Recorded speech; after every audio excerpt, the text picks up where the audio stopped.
বন্ধুরা, Shubhra cooking and ব্লগে আপনাদের সবাইকে স্বাগত। বেশ কিছুদিন একটু ব্যস্ত ছিলাম, অনেক দিন পর একটা রান্নার ব্লগ নিয়ে চলে এলাম। আজ সানডে,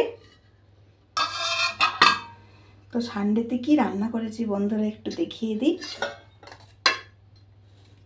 এখানে আছে দেখুন, পুঁই শাক, কুমড়ো, আলু, পেঁয়াজ, টমেটো দিয়ে খুব সুন্দর করে একটা মাখা মাখা তরকারি। আমার বাচ্চারা কুমড়ো আর চিংড়ি মাছ খেতে খুবই পছন্দ করে, এই জন্য আজকে রবিবারের বাজারে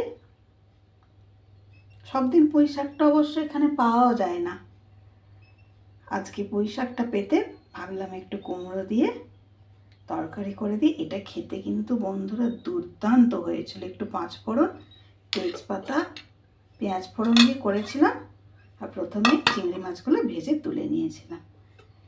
আর এইখানে আছেন দেখুন বন্ধুরা, বাচ্চারা রবিবারে মাংস খেতে ভালোবাসে, তাই একদম ঘন করে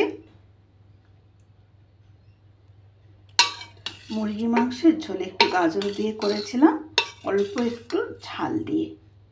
বেশ মাখা মাখা করে এরকম চিকেন করলে খেতে ভালোই লাগে।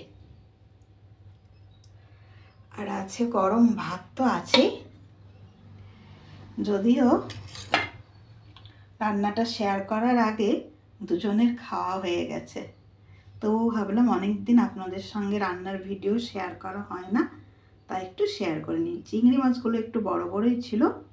কুমড়ো, আলু, বেগুন দিয়ে চিংড়ি মাছের ঘন্টটা দারুণ হয়েছিল। আর এই মাখা মাখা করে চিকেনের ঘন্ট, খুব সাদা মাঠা রান্না, কিন্তু রবিবারের দুপুর জমে গিয়েছিল।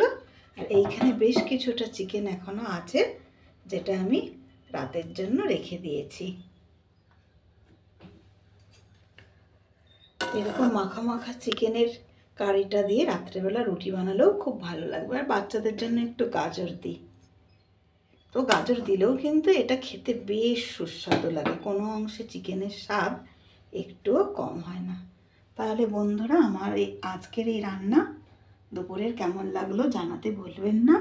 ভালো থাকবেন, সুস্থ থাকবেন। আপনাদের কি রান্না হলো শেয়ার করতে ভুলবেন না। Thank you, bye bye, tata.